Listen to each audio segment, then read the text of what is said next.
மனித புதைகுழியினுடைய விடயத்திலும் அவரது பார்வை மிகவும் அதிகமாக இருக்க வேண்டும். அதற்கு இந்த அரசை வலியுறுத்த வேண்டும். அவர்களுக்கான நீதியை பெற்றுக் கொடுப்பதில் அவரது பங்கு இருக்க வேண்டும். அதே போல இன்று வரை போராடி கொண்டிருக்கின்ற எங்களுடைய காணாமல் போன அம்மாமார் வீதிகளில் போராடி கொண்டிருக்கிறார்கள். அதே போல எங்களுடைய காணிகளை நாங்கள் கொடுத்து போட்டு பறித்து எடுத்து போட்டு அவர்கள் இன்று வரையும் தெருவில் விட்டு கொண்டிருக்கின்றார்கள். அந்த காணிகளை மீள ஒப்படைக்கப்பட வேண்டும் போன்ற பல்வேறு விடயங்களை அவர் கவனம் செலுத்த வேண்டும் என்றதை நாங்கள் இந்த இடத்துல ஆணித்தரமாக வடகிழக்கு ஒருங்கிணைப்பு குழு சார்பாக உங்கள் முன் ஊடக நண்பர்கள் முன்னிலை நான் சமர்ப்பிக்கிறேன். நன்றி. ஸ்ரீவல்லிபுரம் வடக்கு கிழக்கு ஒருங்கிணைப்பு குழு இன்றைய இந்த போராட்டமானது வடகிழக்கு மாகாணங்களில் உள்ள 8 மாவட்டங்களினுடைய அனைத்து உரிமை கோருகின்ற பிரதிநிதிகளாக இங்கு கூடியிருக்கிறோம். குறிப்பாக வடக்கிலே மன்னார், முல்லைத்தீவு, யாழ்ப்பாண செம்மணி புதைக்குழியினுடைய நீதியை கோரி இன்று கூடியிருக்கிறோம். இந்த புதைக்கப்பட்டவர்கள் எங்களுடைய உறவினர்கள், இவர்களுக்கு நீதி வேண்டும். புதைக்கப்பட்டவர்கள் யாரால் புதைக்கப்பட்டார்கள், அவர்களுக்குரிய நீதி கிடைக்கப்பெற வேண்டும். இந்த அரசாங்கம் கடந்த காலங்களிலிருந்து இன்று வரைக்கும் தமிழ் மக்களுக்கு நீதி வழங்கும் நிலையில் கரிசனை காட்டாமல் அதை புறந்தள்ளி இன்று சர்வதேச நாடுகளுக்கும் ஒரு மாயையான நீதி வழங்கல் தோற்றப்பாடுகளை கொண்டு வந்து தமிழ் மக்கள் புறக்கணிக்கப்படுவதை, நீதியிலிருந்து விலக்கப்படுவதை நாங்கள் சர்வதேசத்துக்கு கொண்டு வருவதற்காக இந்த செம்மணி புதைகுழியினுடைய நீதி வேண்டியே என்று கூடியிருக்கிறோம். இதன்போது 1995 யாழ்ப்பாணம் இராணுவ கட்டுப்பாட்டுக்குள் வந்ததுடன் இராணுவத்தினால் கைது செய்யப்பட்டு காணாமல் போன 300க்கும் அதிகமானோர் செம்மணியில் புதைக்கப்பட்டுள்ளதாக தெரிவித்தார். 1990ஆம் ஆண்டு ஆரம்ப கட்ட விசாரணைகளில் 15 உடல்கள் அகழ்ந்தெடுக்கப்பட்டன. தடயவியல் நிபுணர்களின் கூற்றுப்படி உடல்களில் சித்திரவதைக்குள்ளான தடயங்கள் காணப்பட்டுள்ளன. 23 ஆவணி மாதம் 1990ஆம் ஆண்டு யாழ்ப்பாணம் தீவக பிரதேசங்களான மண்டைதீவு, அல்லைப்பிட்டி, மண்கும்பான் ஆகிய இடங்களை சார்ந்த 70 இளைஞர்கள் இராணுவத்தினால் கொல்லப்பட்டனர். இதுவரையில் அவர்களுக்கு என்ன நடந்தது என்பது தெரியாது. 1992ஆம் ஆண்டு காலப்பகுதியில் மண்டைதீவு பகுதியில் உள்ள கிணற்றிலிருந்து சடலங்கள் எடுக்கப்பட்டதாக செய்திகள் வெளிவந்தன. இராணுவத்தினால் கொண்டு செல்லப்பட்டவர்கள் கொல்லப்பட்டு மண்டைதீவு கிழக்கு பகுதியில் உள்ள கிணற்றுக்குள் போடப்பட்டிருக்கலாம் என பரவலாக நம்பப்படுகின்றது. 1990ஆம் ஆண்டு ஆவணி 6ஆம் தேதி இலங்கை இராணுவம் முஸ்லிம் ஊர்காவல் படையினரும் அம்பாறை மாவட்டம் திராய்கேணி கிராமத்தை சேர்ந்த 54 பேரை வெட்டி கொண்டனர். இதில் ஒரு பெண்ணும் அவரது 1.5 வயது குழந்தையும் அடங்குவர். சம்பவம் நடந்த இடம் திராய்கேணி பெரிய தம்புரான் மற்றும் பிள்ளையார் ஆலயத்துக்கு முன்புறம் ஆகும். கொல்லப்பட்டவர்களை பொதுமக்கள் தாமே ஆலய முன்வளாகத்தில் கிடங்கு வெட்டி உடலங்களை ஒன்றின் மேல் ஒன்றாக போட்டு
பட்டளந்தைக்கு ஒரு நீதி வேண்டும் வேண்டும் வேண்டும் வேண்டும் வேண்டும்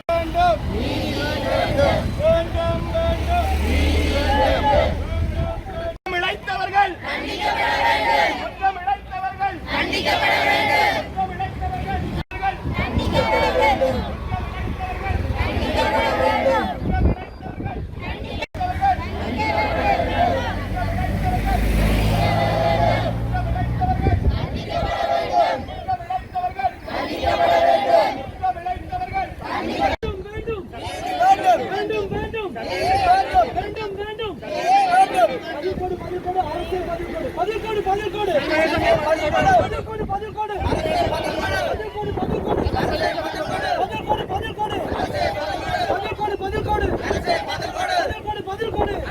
வேண்டும் வேண்டும் வேண்டும் வேண்டும் வேண்டும் வேண்டும் வேண்டும் வேண்டும் பதில் கோடு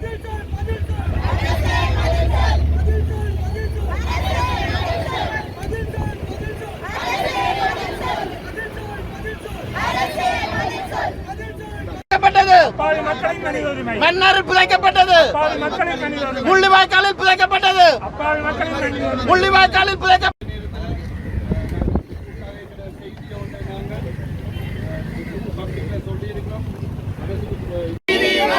வேண்டும் வேண்டும் வேண்டும் வேண்டும் வேண்டும் வேண்டும் வேண்டும்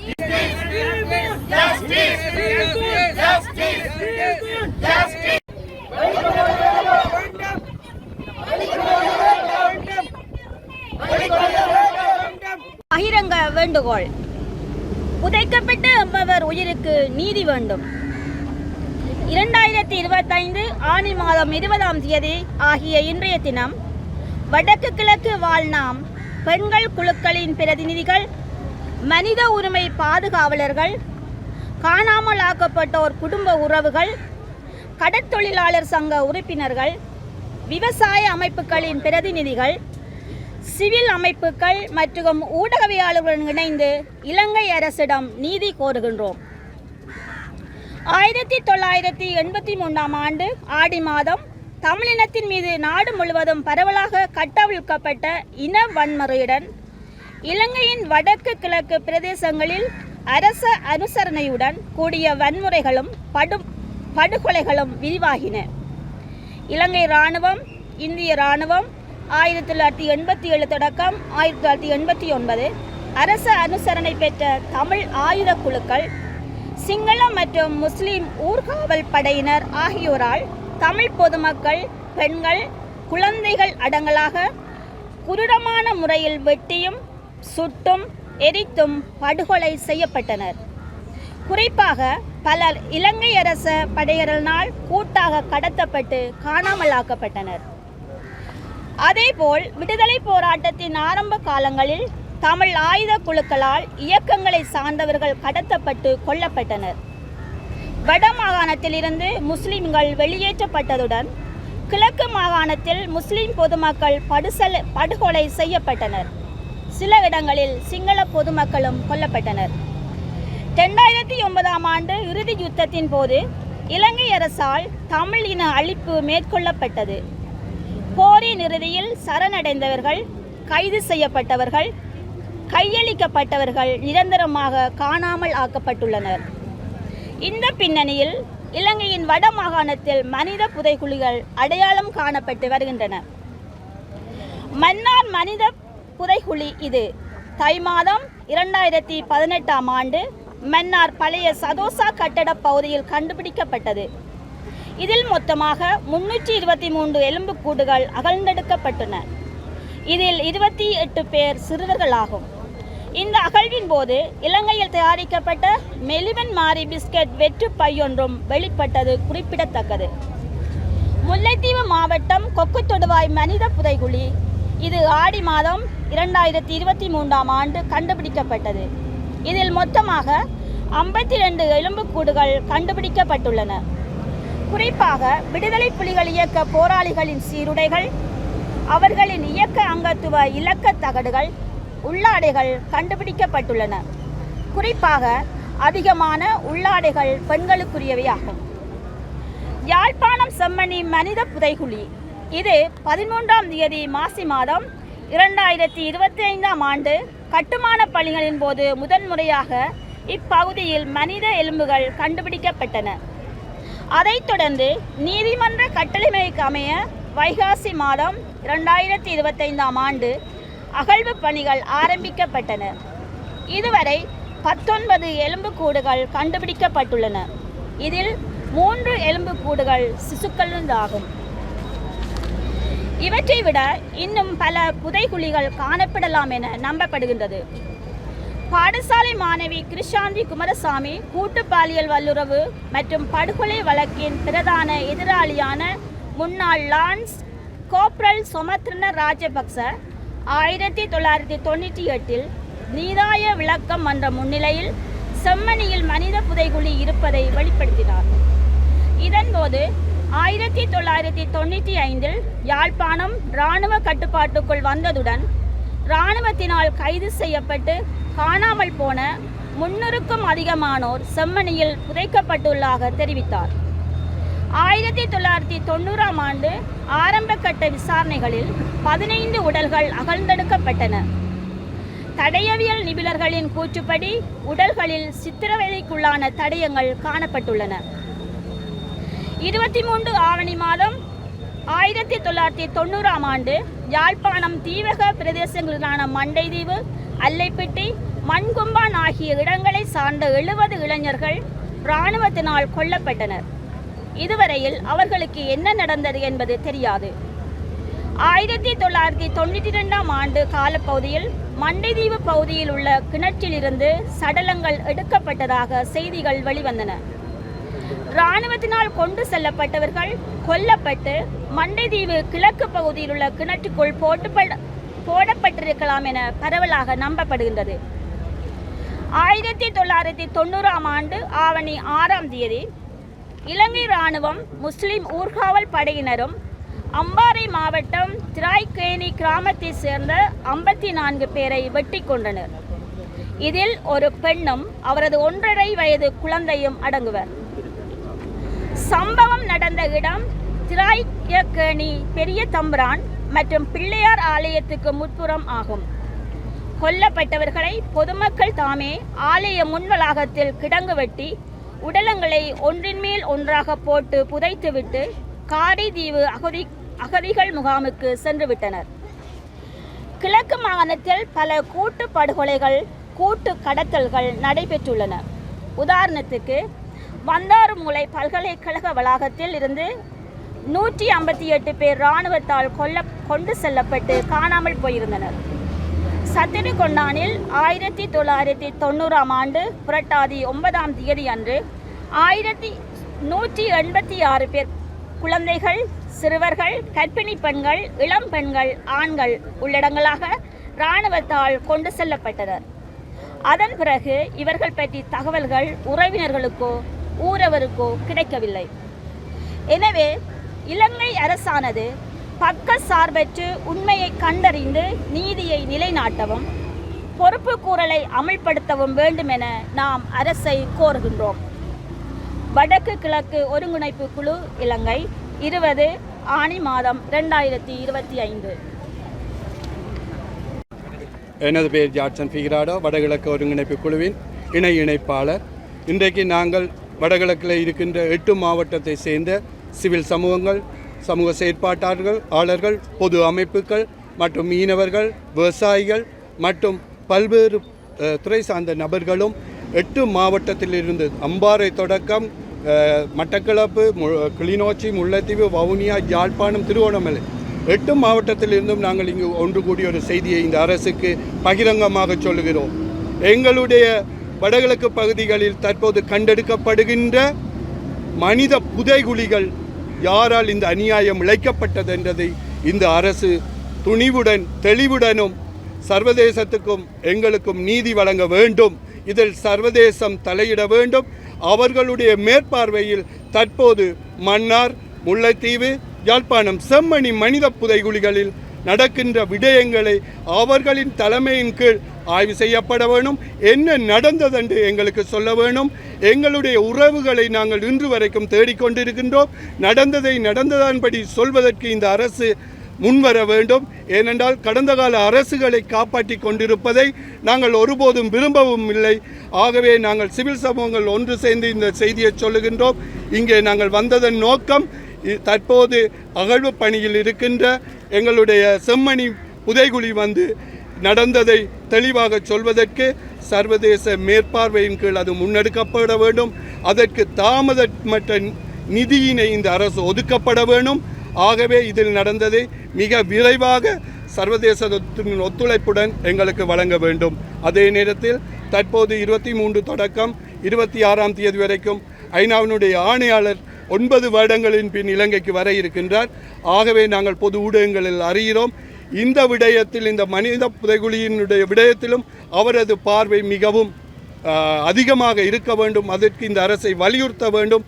அவர்களுக்கான நீதியை பெற்றுக் கொடுப்பதில் அவரது பங்கு இருக்க வேண்டும். அதே போல இன்று வரை போராடி கொண்டிருக்கின்ற எங்களுடைய காணாமல் போன அம்மாமார் வீதிகளில் போராடி கொண்டிருக்கிறார்கள். அதே போல் எங்களுடைய காணிகளை நாங்கள் கொடுத்து போட்டு பறித்தெடுத்து போட்டு அவர்கள் இன்று வரையும் தெருவில் விட்டு கொண்டிருக்கின்றார்கள். அந்த காணிகளை மீள ஒப்படைக்கப்பட வேண்டும் போன்ற பல்வேறு விடயங்களை அவர் கவனம் செலுத்த வேண்டும் என்றதை நாங்கள் இந்த இடத்துல ஆணித்தரமாக வடகிழக்கு ஒருங்கிணைப்பு குழு சார்பாக உங்கள் முன், ஊடக நண்பர்கள் முன் இதை நான் சமர்ப்பிக்கிறேன். நன்றி.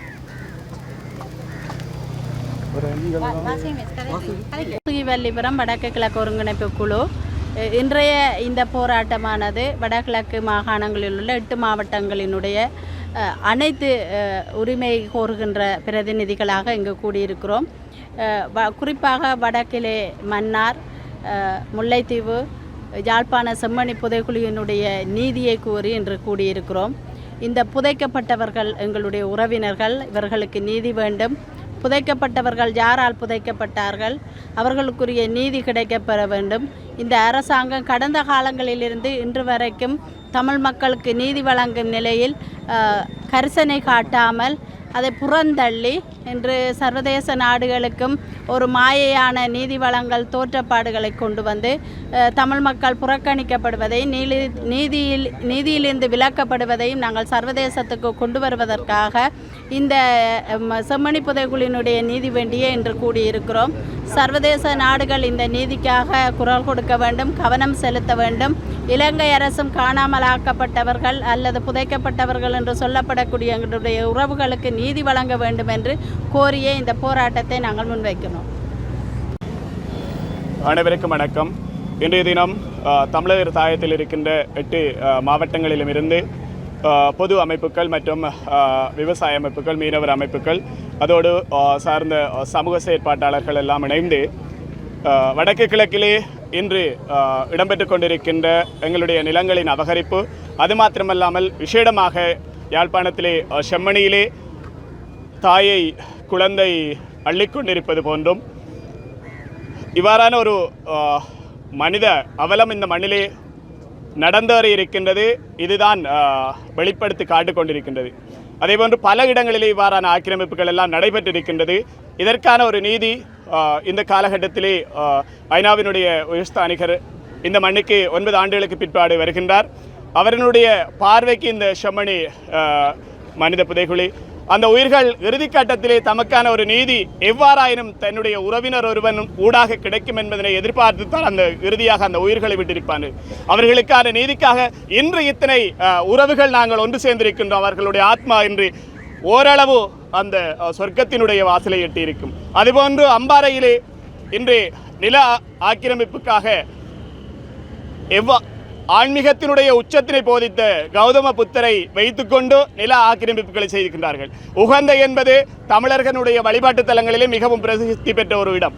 அந்த இடத்திலே தற்பொழுது புத்த பெருமானுடைய நில ஆக்கிரமிப்புக்கான அடையாளம் இடப்பட்டிருக்கின்றது. அதுபோன்று அம்பாறை தொடக்கம் இங்கு யாழ்ப்பாணம் வரையிலான எல்லா பிரதேசங்களிலும் தமிழர்களுடைய காணிகளை ஏதோ ஒரு வகையிலே அபகரித்துக் கொண்டிருக்கின்றார்கள்.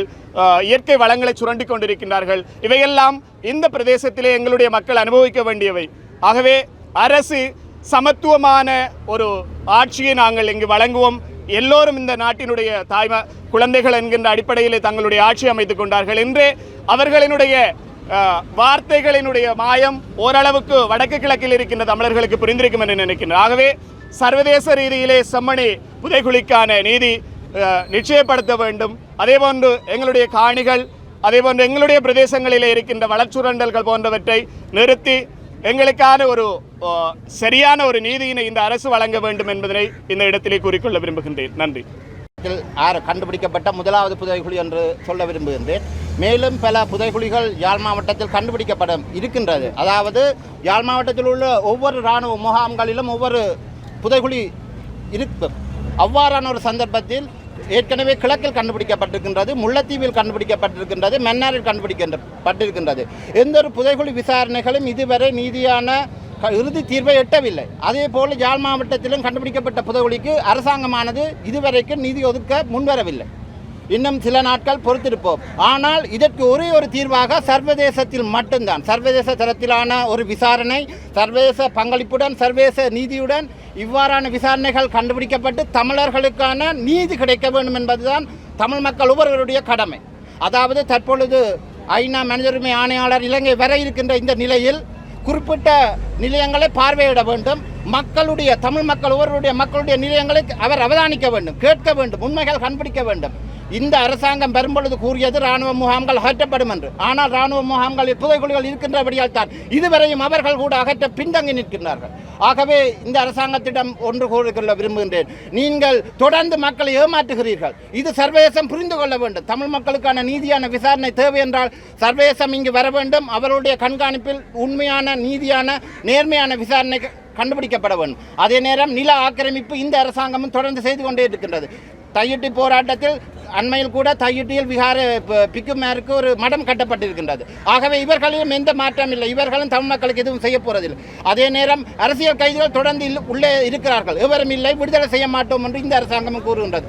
ஆகவே இம்முறை சர்வதேச தரத்தில், அதாவது ஐநாவில் நிறைவேற்றப்படுகின்ற தீர்மானம் தமிழ் மக்களுக்கு சார்பானதாக இருக்க வேண்டும். தமிழ் மக்கள் எதை ஏற்றுக்கொள்கிறார்களோ அவ்வாறான ஒரு விசாரணை நடத்தப்பட வேண்டும். தமிழ் மக்களுக்கு நீதி கிடைக்க வேண்டும். தமிழ் மக்கள் தொடர்ந்து வடக்கு கிழக்கு சுவிச்சமாகவும் சுமூகமாகவும் வாழ சர்வதேசம் இங்கு சமூகமளிக்க வேண்டும். அவர்களுடைய முன்மொழிவிலேயே தமிழ் மக்களுக்கு நீதி கிடைக்கும் என்பதை தெரிவித்துக் கொள்ள விரும்புகின்றேன். நன்றி.